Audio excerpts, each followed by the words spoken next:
महाभारत में कई ऐसी कहानियां हैं जिनके बारे में लोगों को पता तो है, लेकिन उसके पीछे की कथा का अंदाजा नहीं है। ऐसी ही एक कहानी है माँ गंगा की। भारत में किताबों का महत्व कितना है ये तो हम सभी जानते हैं, और ऐसे में अगर पौराणिक ग्रंथों की बात करें तो उनकी पूजा की जाती है। भारतीय इतिहास किसी विशाल समुद्र की तरह है जिसे इतना समृद्ध बनाने में पौराणिक कथाओं का भी हाथ रहा है। ईसा और मूसा से लेकर राम और हनुमान तक भारत में हमें भगवान के कई रूप देखने को मिलते हैं, और इनके बारे में हम पौराणिक ग्रंथों से जानते हैं। रामायण, महाभारत, भागवत गीता, पुराण, बाइबल सभी में ऐसी कई कहानियां बताई गई हैं जिनके बारे में शायद आपको न पता हो। ऐसे कई राज इन कथाओं में छुपे हैं जो धर्म की कड़ी को जोड़ते हैं। महाभारत की बात करें तो ऐसी ही एक कहानी है जो न सिर्फ हमें माँ गंगा के बारे में जानकारी देती है, बल्कि वो भीष्म पितामह की जिंदगी के पहलुओं को भी दिखाती है।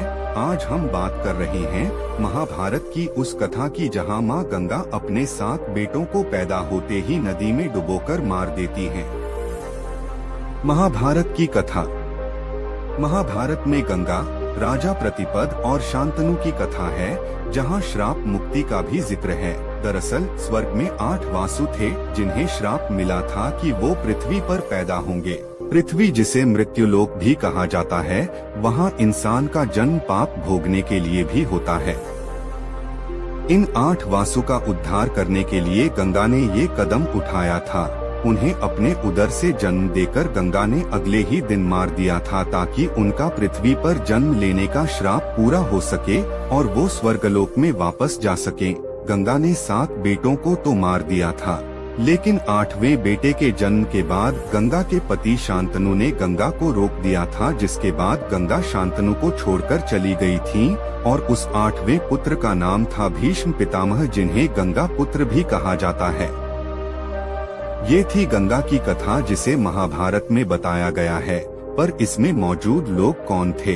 श्राप क्या सिर्फ वासु के ऊपर था, और वासु असल में थे कौन? इसके बारे में भी हम आपको बताते हैं। आखिर कौन थे 8 वासु? हिंदू धर्म में वासु, वसु असल में इंद्र और विष्णु के अनुयायी माने जाते हैं, जो स्वर्ग में उनके साथ ही रहते थे। जिन अष्ट वासु का जिक्र यहाँ हुआ है, उन्हें रामायण में कश्यप और अदिति के पुत्र बताया गया है, और महाभारत में मनु या ब्रह्मा प्रजापति के पुत्र बताया गया है। इनके नाम भी रामायण और महाभारत में अलग हैं, लेकिन इनके नामों का मतलब एक है।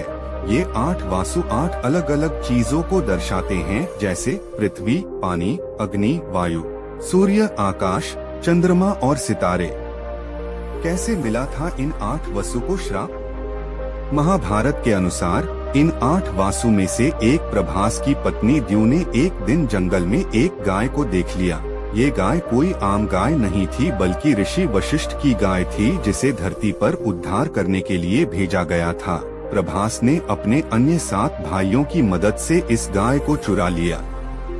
ऋषि वशिष्ठ को जब ये पता चला तो उन्होंने इन सभी को श्राप दे दिया कि ये मृत्यु लोक में जन्म लेंगे। इसके बाद सभी वासु क्षमा के लिए ऋषि के पास पहुँचे, और उन्होंने उनमें से 7 को ये कहा कि वो अपने जन्म के 1 साल के अंदर ही मृत्यु लोक छोड़ देंगे, और इस श्राप का पूरा दंड प्रभास को भोगना होगा। प्रभास दूसरी बार जन्म लेकर भीष्मा या भीष्म पितामह बने।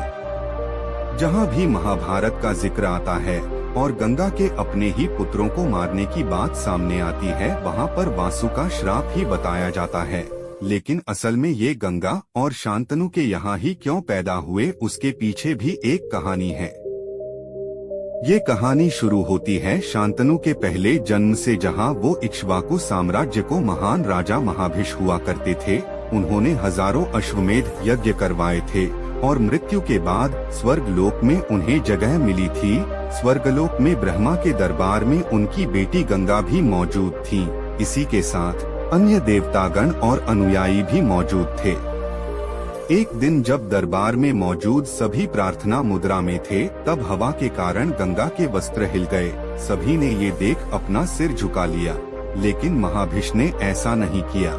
इसी के साथ गंगा ने भी उन्हें रोका नहीं, और दोनों एक दूसरे को देखते रहे। ये देख भगवान ब्रह्मा क्रोधित हो गए और दोनों को मृत्यु लोक में पैदा होने का श्राप दिया। गंगा तभी वापस आ सकती थी जब वो मृत्यु लोक में महाभिष का दिल तोड़ देती। ऐसा करने के बाद महाभिष ने ब्रह्मा से क्षमा मांगी और कुरु वंश के राजा प्रतिपा के घर जन्म लेने की बात कही। ऐसे में महाभिष की ये मंशा ब्रह्मा ने मान ली। एक दिन कुरु राज प्रतिपा जंगल में ध्यान मग्न थे और गंगा एक खूबसूरत स्त्री का रूप लेकर उनकी दाईं जांघ पर जाकर बैठ गयी। जब प्रतिपा ने इसका कारण पूछा तो गंगा ने उनसे शादी की इच्छा जताई, लेकिन प्रतिपा का कहना था कि दाईं जांघ की जगह बेटी, बहू या फिर बेटे की होती है, तो आप मेरे बेटे से शादी कर लीजिएगा। इसको लेकर गंगा मान गई और उसके बाद जब प्रतिपा और उनकी पत्नी सुनंदा का बेटा शांतनु पैदा हुआ तो उसे किस्मत वश हस्तिनापुर का राजा घोषित किया गया। शांतनु जब बड़े हुए तो जंगल में उन्होंने गंगा को देखा और उनसे शादी की इच्छा जताई। इसे जरूर पढ़े। B.R. चोपड़ा के आइकॉनिक टीवी शो महाभारत से जुड़ी ये 10 रोचक बातें जाने। गंगा और शांतनु की शादी की शर्त। इस बात को मानने के लिए गंगा ने एक शर्त रखी और शांतनु से वचन लिया कि गंगा जो भी करेंगी शांतनु उनसे कभी सवाल नहीं करेंगे। जिस दिन शांतनु ने उनसे सवाल किया वो जवाब देकर फिर उन्हें छोड़कर चली जाएंगी। ऐसे में गंगा और शांतनु दोनों ही पति पत्नी की तरह हस्तिनापुर वापस आए और दिन बीतने के साथ गंगा ने शांतनु के पहले बेटे को जन्म दिया और उसके अगले ही दिन गंगा अपने नवजात को लेकर गईं और नदी में डुबो दिया। ऐसे ही गंगा ने 7 वासु को उनके श्राप से मुक्ति दे दी। 8वीं संतान के समय शांतनु खुद को रोक नहीं पाए और गंगा को रोक दिया और पूछ लिया कि हस्तिनापुर का क्या होगा, उनका क्या होगा और क्या कभी उन्हें वारिस मिलेगा। इसके बाद गंगा ने उन्हें पूरी कहानी बताई और अपने बेटे के साथ चली गई। गंगा ने अपने बेटे को ऋषि वशिष्ठ से शास्त्रों की शिक्षा दिलाई और परशुराम से युद्ध अभ्यास की शिक्षा दिलवाई। युवा होने पर देवव्रत भीष्म पितामह को शांतनु के पास सौंप दिया। इसके आगे की कहानी है जब देवव्रत भीष्म पितामह बनते हैं और उन्हें इच्छा मृत्यु का वरदान मिलता है, लेकिन वो फिर कभी। अगर आपको ये स्टोरी अच्छी लगी है तो इसे शेयर जरूर करें। ऐसी ही अन्य स्टोरी पढ़ने के लिए जुड़े रहें हर जिंदगी से।